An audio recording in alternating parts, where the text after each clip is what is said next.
사도신경으로 신앙을 고백하겠습니다. 나는 전능하신 아버지 하나님 천지의 창조주를 믿습니다. 나는 그의 유일하신 아들 우리 주 예수 그리스도를 믿습니다. 그는 성령으로 잉태되어 동정녀 마리아에게서 나시고 본디오 빌라도에게 고난을 받아 십자가에 못 박혀 죽으시고 장사된 지 사흘 만에 죽은 자 가운데서 다시 살아나셨으며 하늘에 오르시어 전능하신 아버지 하나님 우편에 앉아 계시다가 거기로부터 살아있는 자와 죽은 자를 심판하러 오십니다. 나는 성령을 믿으며 거룩한 공교회와 성도의 교제와 죄를 용서받는 것과 몸의 부활과 영생을 믿습니다. 아멘. 찬송가 462장 찬송하겠습니다.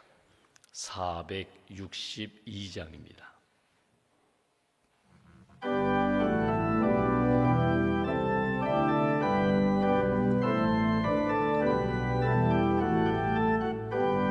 생명 진리 은혜 되신 영원하신 구세주 사람 되사 모든 인류 구원하여 주시니 영광 중에 계신 주님 그 신은 내 베푸사 사랑으로 채우시고 우리 고쳐주소서. 남 섬기며 사신 주님 우리들도 본받고 이웃 사랑 나누면서 살아가게 하소서. 온 세상의 금은 보아 모두 주의 것이니 책임 맡은 일꾼으로 충성하게 하소서. 사랑의 주 평화의 왕 우리 중에 오셔서 모든 싸움 다 그치고 하나 되게 하소서. 지난 날의 어둠과 환난 풍파 지나고 형제 사랑 밝은 장래 이루어지게 하소서. 행진하는 주의 무리 빈부귀천 없으니 한 마음으로 봉사하고 같은 주님 모시네. 우리에게 하나 되라 분부하신 주시여. 주의 뜻이 이 땅 위에 이루어지게 하소서.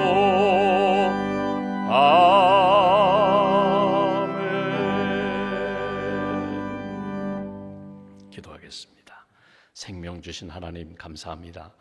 믿음을 주신 하나님 감사합니다.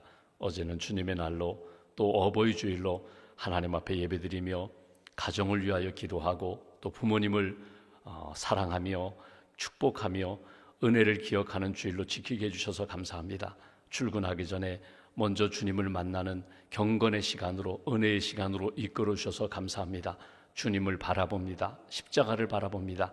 그 크신 은혜와 사랑을 가슴에 새기고 은혜에 합당한 믿음의 자녀로 살기 위하여 다시 한번 기도하며 하루를 시작하오니 오늘 하루의 모든 시간과 일정이 주님과 함께하는 시간, 주님을 기쁘시게 하는 시간, 주님의 뜻을 이루는 복된 한 날 될 수 있도록 걸음걸음 주께서 동행하여 주시옵소서.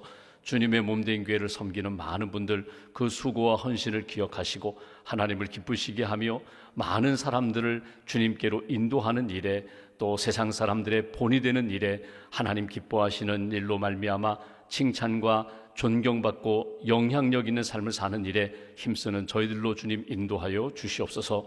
예배, 양육, 교육, 선교, 봉사, 행정 모든 사역에서 섬기시는 우리 부서장들과 부원들, 봉사자들 위해 크시는 총을 더하여 주시고 성령의 충만함으로 채워주시고 주님 사랑하며 기쁨과 감사함으로 주님을 섬기는 은혜를 더하여 주시옵소서.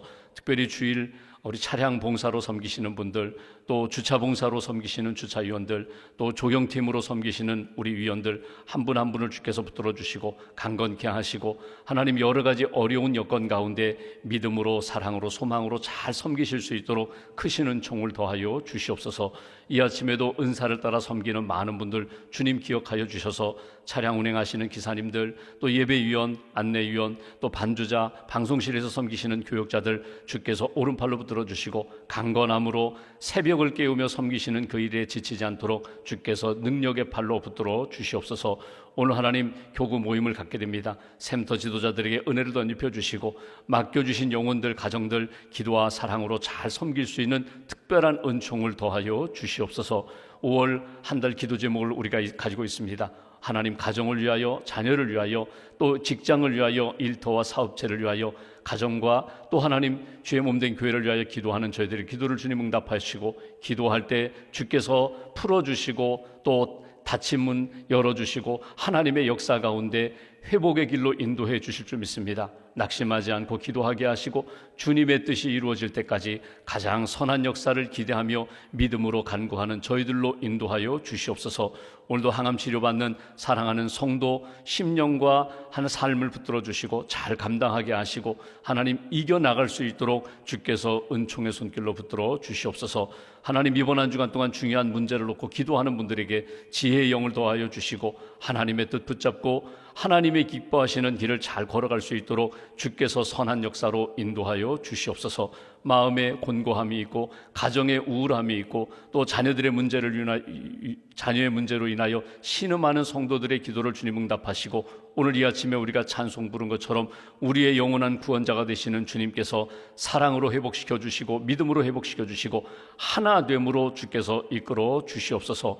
오늘 하루가 주님께 맡깁니다. 스승의 날 맞이하여 우리 학교 선생님들에게 하나님 은혜를 덧입혀 주시고 그 수고와 헌신을 하나님 기억하여 주시며 우리 학생들 다음 세대 우리의 자녀들을 가르칠 때에 부족함이 없도록 주께서 지혜의 영으로 함께하여 주시옵소서. 오늘도 1,000번째 감사임을 주 앞에 봉헌합니다. 예물을 받으시고 삶을 받으시고 특별히 작정 기도하며 하나님 앞에 기도하는 가정의 기도를 주님 선하게 응답하시고 회복의 길로 인도하여 주시옵소서. 한날의 삶을 온전히 주님께 맡깁니다. 주님의 뜻이 이루어지기를 소망합니다. 주님의 평안이 우리의 심령 가운데 채워지기를 기대합니다. 한날의 삶을 온전히 주께서 주장하여 주시옵소서. 우리 주 예수님의 이름으로 기도하옵나이다. 아멘. 오늘 말씀은 누가복음 20장 말씀 보겠습니다.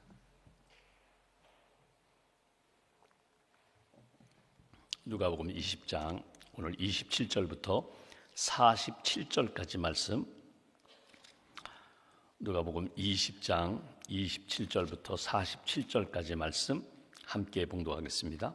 부활이 없다고 주장하는 사두개인 중 어떤 이들이 와서 물어 이르되 선생님이여 모세가 우리에게 써 주기를 만일 어떤 사람의 형이 아내를 두고 자식이 없이 죽으면 그 동생이 그 아내를 취하여 형을 위하여 상속자를 세울지니라 하였나이다.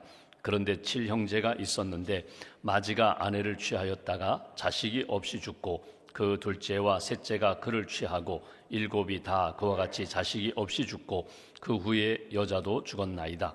7이 다 그를 아내로 취하였으니 부활 때에 그 중에 누구의 아내가 되리이까? 예수께서 이르시되 이 세상의 자녀들은 장가도 가고 시집도 가되 저 세상과 및 죽은 자 가운데서 부활함을 얻기에 합당히 여김을 받은 자들은 장가가고 시집가는 일이 없으며 그들은 다시 죽을 수도 없나니 이는 천사와 동등이요 부활의 자녀로서 하나님의 자녀임이라. 죽은 자가 살아난다는 것은 모세도 가시나무 떨기에 관한 글에서 주를 아브라함의 하나님이요 이삭의 하나님이요 야곱의 하나님이시라 칭하였나니 하나님은 죽은 자의 하나님이 아니요 살아있는 자의 하나님이시라. 하나님에게는 모든 사람이 살았느니라 하시니 서기관 중 어떤 이들이 말하되 선생님 잘 말씀하셨나이다 하니 그들은 아무것도 감히 더 물을 수 없음이더라. 예수께서 그들에게 이르시되 사람들이 어찌하여 그리스도를 다윗의 자손이라 하느냐. 시편에 다윗이 친히 말하였으되 주께서 내 주께 이르시되 내가 내 원수를 내 발등상으로 삼을 때까지 내 우편에 앉았으라 하셨도다 하였느니라. 그런즉 다윗이 그리스도를 주라 칭하였으니 어찌 그의 자손이 되겠느냐 하시니라. 모든 백성이 들을 때에 예수께서 그 제자들에게 이르시되 긴 옷을 입고 다니는 것을 원하며 시장에서 문안 받는 것과 회당의 높은 자리와 잔치의 윗자리를 좋아하는 서기관들을 삼가라. 그들은 과부의 가산을 삼키며 외식으로 길게 기도하니 그들이 더 엄중한 심판을 받으리라 하시니라. 아멘. 주님의 은혜와 평안이 여러분과 함께 하시기를 기원합니다. 오늘 우리가 이제 긴 말씀을 읽었는데 크게 세 부분, 세 단락의 말씀을 읽었습니다. 좀 연결되는 그런 말씀이기에 하나로 묶어서 이 아침에 묵상하고자 합니다. 예수님이 십자가를 향하여 올라가고 계십니다.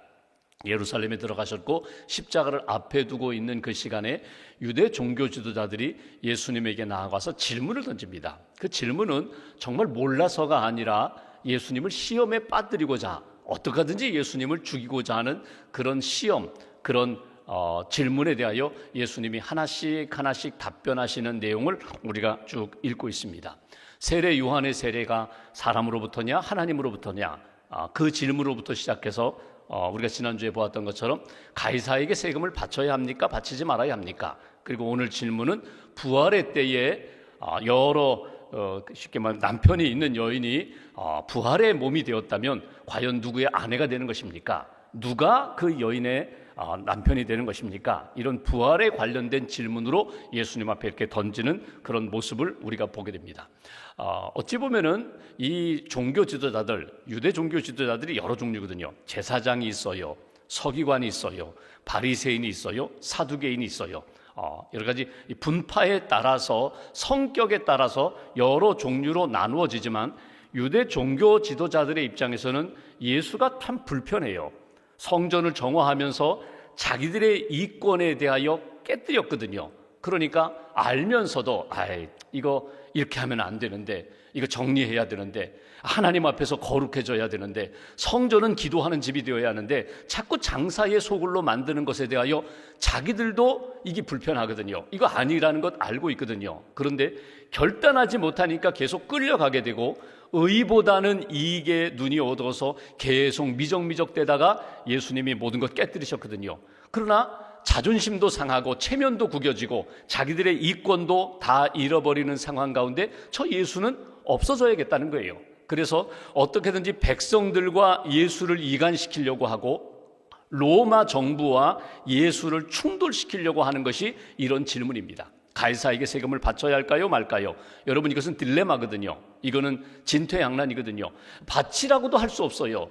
반민족주의자가 되니까. 바치지 말라고도 할 수 없어요. 그러면 결국은 로마 정부에 고소할 것이니까. 그때 예수님이 주신 말씀이 가이사의 것은 가이사에게, 하나님의 것은 하나님에게 바치라. 아주 명답을 하셨거든요. 그리고 이제 끝나는 줄 알았는데 오늘 여기 보니까 사두개인들이 서기관들과 함께 예수님 앞에 부활에 대하여 질문을 던지는 것을 보게 됩니다. 여러분, 바리새인과 사두개인들만 한번 비교해 볼까요? 바리새인, 사두개인, 요즘으로 이야기하면요, 둘 다 귀족입니다. 종교적인 귀족이에요. 바리새인은 숫자가 더 많아요. 바리새인들의 문제는 뭐냐면 그들은 아주 하나님 앞에 철저하게 아주 모범적인 신앙생활을 하고자 하는 사람들이거든요. 이들을 보시면 여러분 11조 철저히 합니다. 금식도 철저히 합니다. 경건하게 살려고 합니다. 근데 문제는 무엇인가 하면 여러분, 바리새인들의 그 신앙생활 가운데 철저하게 구별되어 하나님 앞에 헌신하고자 하는 것, 그 귀한 모습이 있지만 위선적이라는 거예요. 사람으로부터 인정받으려고 하고 사람으로부터 칭찬받으려고 하는 것, 금식을 하더라도 하나님 앞에 기도하는 것에 집중하지 않고 금식하면서 세수도 하지 않고 수염도 깎지 않고 초췌한 모습으로 시장을 이렇게 다니면서 사람들로부터 칭찬과 인정을 받으려고 하는 그 위선에 대하여 예수님이 책망하시는 거거든요. 바리새인 중에는 아리마대 사람 요셉이라는 사람도 있어요. 니고데모라는 사람도 있어요. 그러니까 이들은 위선적인 것이 문제지만 나름대로 그래도 열심히 하나님의 뜻을 이루려고 하고 백성들로부터 존경도 받았어요. 우리는 못하지만 저들은 구별된 사람들, 저들은 하나님 앞에 헌신된 사람들. 그런데 사두개인은 어떤 사람들인가 하면 바리새인에 비해서 숫자는 굉장히 적습니다. 이건 귀족 중에 더 귀족이에요. 어디 제사장 중심으로 권력도 있어요, 재력도 있어요, 정치적인 영향력도 있어요. 그러니까 로마 정부에 어느 정도 연결되어서 나름대로 권력을 행사할 수 있는 사람들이 사두개파 사람들이거든요. 이 사두개인이 오늘 예수님에게 와서 질문을 던지는 거예요. 여러분, 사두개인들은 부활에 대한, 오늘 여기 부활이 없다고 하는데 사실은 부활을 믿기는 믿어요. 어떤 부활을 믿는가 하면 영의 부활만 믿어요.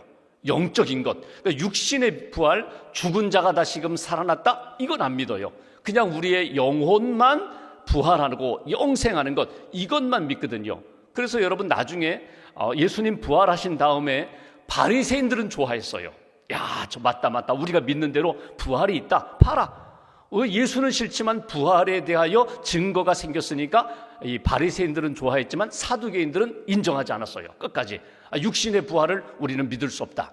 근데 오늘 이 사두개인들이 서기관들, 말씀을 연구하고 율법에 대하여 정통한 가르치기는 서기관들과 함께 예수님 앞에 나와서 질문을 던지는 내용이 오늘 본문의 시작입니다. 한번 본문 보십시오. 28절 보십시오. 사두개인, 부활이 없다고 주장하는 영의 부활만 믿는, 육의 부활을 믿지 않은 사두개인들이 예수님께 묻는데 28절, 선생님이요, 모세가 우리에게 써주기를, 신명기 25장 말씀을 근거로 하는 이야기입니다. 만일 어떤 사람의 형이 아내를 두고 자식이 없이 죽으면 그 동생이 그 아내를 취하여 형을 위하여 상속자를 세울지니라 하였나이다. 신명기 25장에 만약에 형이 죽었어요. 근데 형수만 남아있는데 상속자가 없어요. 자녀가 없어요. 그러면 그냥 그렇게 과부로 홀로 된 여인으로 평생을 살아야 될까? 그러면 동생이 형을 위하여 상속자를 만들어줘야 된다. 그게 신명기 25장의 내용이거든요. 이 말씀을 가져다가, 그런데 29절, 7형제가 있었는데 마지가 아내를 취하였다가 자식 없이 죽고 둘째, 셋째, 일곱째까지 다 그렇게 죽었다는 거예요. 그렇다면 33절, 일곱이 다 그를 아내로 취하였으니 부활 때에 그 중에 누구의 아내가 되리까? 그러면 부활하는 그 시간에 사두개인들의 이야기입니다. 육신의 부활을 믿지 않는 사람들이 이렇게 질문하는 거예요. 그럼 부활의 때에 만약에 몸으로, 인간적인 관계로, 남편과 아내의 관계로 그 부활의 상태가 되면 이 여인은 누구의 아내가 되어야 합니까? 원래 본래의 남편과 아내가 되어서 평생 사는 것입니까? 아니면 그 동생들 혹시라도 누구의 아내, 누구의 사랑과 누구의 부부로서 살아가는 것입니까? 이 질문을 던진 것을 보게 됩니다. 우리도 궁금하지요. 여러분 궁금하지 않아요? 부활이 되면, 젊은 나이에 세상을 떠났으면 부활의 몸, 그 젊음을 계속 유지하면서 부활의 몸으로 사는 것인가? 내가 100세의 세상을 떠났는데 하나님 나라에 갔는데 그럼 나는 부활할 때도 100세의 몸으로 평생을 살아가는 것인가? 영원히 살아가는 것인가? 이 질문에 대하여 예수님의 답변은 이렇습니다. 34절, 이 세상의 자녀들은 장가도 가고 시집도 가되 이 땅에서 살아갈 때 육신의 몸으로 육신의 관계, 가족의 관계, 인간의 관계를 누리고 살아가지만 35절, 저 세상 죽은 자의 부활, 그때에는 장가가는 일, 시집가는 일 없다. 36절, 첫 번째 붙잡아야 할 요절입니다. 그들은 다시 죽을 수도 없나니 이는 천사와 동등이요 부활의 자녀로서 하나님의 자녀임이라. 이게 부활 상황에서 하나님과 우리와의 관계, 그것만 남는다. 오늘 그 말씀이에요. 부활의 자녀로서 하나님의 자녀임이라. 부활의 때에는 하나님과 나와의 관계, 나는 하나님의 자녀로 영생하는 거야. 그것만 남는다. 오늘 이것이 사두개인들에게 전해주신 부활의 때에 우리가 어떤 상태로 어떤 관계로 살아가는 것입니까? 이 질문에 대한 예수님의 답변이에요. 그러니까 부활의 때에는 신령한 몸으로 우리가 부활하는데, 여러분 육신의 몸 같지만 영적인 몸이거든요. 이 신령한 몸으로 부활한 우리는 하나님의 자녀로서 하나님과의 관계 속에서 살아가는 거야. 우리는 그분의 자녀로서 영생하는 거야. 이게 예수님의 답변이에요. 그리고 예수님이 한 가지 예를 드십니다. 그 얘기가 뭐냐면, 모세를 생각해 보아라. 모세가 처음 하나님의 부름을 받을 때 나는, 하나님께서 말씀하시길, 나는 아브라함의 하나님이요 이삭의 하나님이요 야곱의 하나님이다, 이렇게 말씀하셨고, 모세가 그 하나님을 만나지 않았느냐? 여러분 보십시오. 아브라함, 그의 아들 이삭, 그의 아들 야곱, 여러분 세대가 달라요. 시대가 달라요. 시간이 달라요. 그럼에도 불구하고 하나님을 아브라함, 이삭, 야곱의 하나님으로 동시간대에 하나님으로 만난 것처럼, 부활의 시간에는 우리가 생각할 때 100년 전의 사람이야, 저 사람은 50년 전의 사람이야, 지금 이 시대의 사람이야, 이런 시대적 시간적 틀을 깨뜨리고 동시간대의 사람으로 만나게 되느니라. 이게 예수님의 답변이에요. 오늘 예수님을 시험에 빠뜨리고자 했던 사두개인들의 그 부활에 관한 질문에 대하여 예수님의 답변을 듣고 서기관이 말하죠. 39절, 선생님 잘 말씀하셨습니다. 그게 맞습니다. 서기관이라는 것은 율법에 정통한 사람이거든요. 하나님이 말씀하신 내용, 하나님이 약속하신 부활이 예수님 당신의 말을 통해 보니까 맞습니다. 더 이상 물을 게 없습니다. 이것이 우리가 붙들어야 할 부활에 대한 모습입니다. 이것이 우리에게 주신 답변이에요. 신앙생활 하다가 예수 믿고 구원받은 하나님의 백성이 죽어서 주님의 품에 안겨 있고, 주님 재림하시는 날 다시금 부활할 때에 우리도 하나님과 나만 남아있도다. 하나님과 나와의 관계 속에서 나는 그분의 자녀로 영생하는 것입니다. 이것이 오늘 예수님이 우리에게 주신 답변이고요. 이 말씀을 들은 다음에 41절에 보시면 예수께서 그들에게 말씀하시되, 여기 사두개인들, 서기관들에게, 제자들에게 말씀하시되, 사람들이 어찌하여 그리스도를 다윗의 자손이라 하느냐? 그리스도, 예수 그리스도를 말합니다. 이 땅에 구원자로 오신 그분을 다윗의 자손이라고 그렇게 말하느냐? 시간적으로 이야기하면 1000년 전에 다윗과 그리고 1000년 후에 예수님이, 시간적으로는 다윗이 먼저이고 그 다음에 예수 그리스도가 나중이지만, 다윗의 시편 말씀을 보면은 여기 시편 110편 1절에 다윗이 찬양하며 고백하기를, 주께서 내 주께 이르시되 내가 내 원수를 내 발등상으로 삼을 때까지 내 우편에 앉았으라 하셨도다. 다윗의 고백이에요. 다윗이 주님을 고백했다는 거예요. 여기 보시면 42절에 주께서 내 주께, 똑같은 주지만 여러분 두 가지 주가 달라요. 주께서, 하나님께서 내 주께, 예수님에게, 그리스도께, 그 말씀이거든요. 그러니까 하나님이 두 번째 내 주는요, 로고스, 말씀을 말하는 거거든요.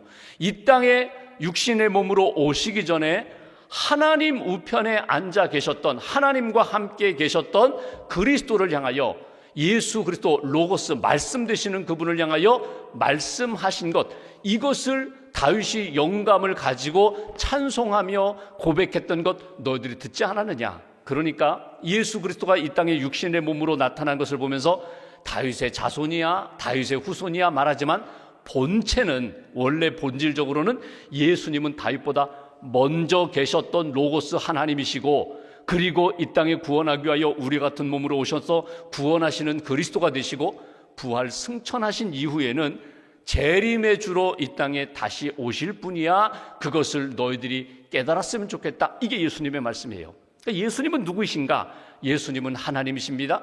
요한복음 1장 1절에 보시면 여러분, 예수님이 이 사도 요한이 이렇게 좀 하나님이 말씀으로 계셨다. 그분 로고스가 우리를 위하여 구원하기 위하여 이 땅에 오셨다. 그 말씀을 하거든요. 그러니까 이 땅에 지금 눈에 보이는 예수님은 본래는 하나님이셨고 구원자로 이 땅에 오셔서 십자가 지신 다음에 다시금 하나님 우편에 앉아 계시다가 우리를 구원하게 오실 분이다. 너희들이 예수 그리스도를 이렇게 이해하고 믿기를 원한다. 이것이 예수님의 말씀이에요. 우리가 사도신경을 고백합니다. 우리가 새벽 기도 시작하면서 사도신경 고백하는 것처럼 그분 창조주 하나님, 그분의 아들 독생자 예수 그리스도, 그분이 부활 승천하신 다음에 다시 오실 주님을 믿습니다. 이것이 그리스도에 대한 이해입니다. 예수님을 나는 어떤 하나님으로 믿는가, 어떤 하나님으로 고백하는가. 오늘 예수님의 말씀처럼 그분은 본래 하나님이셨고 우리를 위하여 구원하기 위하여 이 땅에 오신 그리스도가 되시고 다시금 부활 승천하신 이후에 재림주로 오실 영원한 하나님이 되신다. 이 믿음의 고백을 다시 한번 확인해야 된다. 그리고 마지막 여기 사두개인들, 서기관들에게 하시는 말씀 45절 이하를 보십시오. 모든 백성이 들을 때 예수께서 제자들에게 이르시되 긴 옷을 입고 다니는 것, 시장에서 문안받는 것, 회당에서 높은 자리와 잔치 윗자리에 좋아하는 것, 이게 서기관들의 모습이거든요. 사실 엄격하게 이야기하면 서기관들만 그런가요? 저도 그렇거든요. 다 사람의 마음속에는 높임받고 인정받고 칭찬받고 사랑받고 그 마음이 있거든요. 근데 여러분 이 마음이 여기 보십시오. 하나님 앞에서 이 마음만 있으면요, 외식하는 자들, 교만한 사람들, 서기관들 같은 사람들이 되는 거예요. 바리새인들, 사두개인 같은 사람들이 되는 거예요. 그러니까 삼가라, 오늘 주신 말씀이겠습니다. 그런 마음이 우리 안에 늘 찾아오는데 조심하라, 절제하라. 오히려 예수님 말씀하시죠. 긴 옷, 여러분 좋은 옷 입고 다니고 윗자리에 앉고 칭찬받는 것, 그거 절제하고 오히려 낮은 자리로 내려가라. 그래서 오히려 사람들이 아이고 여기 앉으시면 안 됩니다. 더 윗자리에 앉으십시오. 윗자리에 앉으십시오. 이런 인생이 되어야지, 이런 관계가 되어야지 무조건 좋은 자리에 앉고 높은 자리에 앉고 사람들로부터 인정받는 그런 모습을 추구하는 그런 인생 되지 말아라. 마지막 절 보십시오. 그들은 과부의 가산 삼키며 외식으로 길게 기도하니 그들이 더 엄중한 심판을 받으리라. 은혜 받은 자, 혜택 받은 자, 하나님의 큰 영향력을 받은 자는 더 엄중하게 주께서 보시리라, 다스리고 심판하시리라. 이것이 오늘 서기관들, 바리새인들, 사두개인들, 그들을 향하여 예수님이 질책하시는 내용입니다. 신앙생활 이렇게 쭉 우리가 오늘 말씀을 들으면서 여러 가지 묵상할 내용들이 있거든요. 그중에 믿음에 대하여 점검하고 사람들과의 관계, 부활의 신앙에 대하여 점검하는 것 여러 가지 있지만 오늘 딱 한 가지 붙잡으시면 좋겠어요. 하나님, 외식하지 않게 해주세요. 위선 떨지 않게 해주세요. 교만하지 않게 해주세요. 하나님 앞에서 언제나 진실하고 정직하고 겸손하게 살게 해주세요. 어제 우리가 말씀 나눈 것처럼 하나님에게도 기쁨이 되고 사람들로부터 칭찬받는 인생, 참 어려운 인생입니다. 힘든 인생이 쉽지 않아요. 그런데 믿음으로 예수 그리스도를 잘 믿고 그 믿음 안에서 중심을 잃어버리지 않으면 하나님이 기뻐하실 것이고 세상 사람들이 볼 때 저 사람은 예수쟁이, 저 사람은 우리와는 다르지만 그리스도인, 영향력 있는 사람이야. 나도 저들처럼 그렇게 거룩하게 정결하게 하나님 앞에 신실하게 나도 살고 싶어. 존경받고 칭찬받는 인생이 된다. 그렇게 하나님 앞에서 살아가는 저와 여러분들의 삶이 되시기를 주님의 이름으로 기원합니다. 기도하겠습니다. 오늘 말씀 붙잡고 우리가 함께 기도합니다. 부족하고 연약한 저희들, 때로는 인간적인 야망에 휩쓸려서 오늘 서기관처럼 사두개인처럼 바리새인처럼 그렇게 교만하게 높은 자리만 탐하는 그런 인생이 되기가 쉽습니다. 하나님, 오늘도 우리 안에 성령님께서 역사하셔서 제자리 찾게 하시고 겸손하게 하시고 오직 주님의 은혜를 구하고 영원한 생명을 구하며 살아가는 그런 인생 되게 해달라고. 하나님, 우리의 인생에 풀리지 않는 여러 가지 문제들 주님께서 찾아오셔서 풀어주시길 원합니다. 깨닫게 해주시길 원합니다. 또 감당할 수 있도록 힘도 주시고 지혜도 주시고 믿음도 하나님 더하여 주옵소서. 오늘 말씀 붙잡고 우리가 마음 모아서 함께 기도하겠습니다.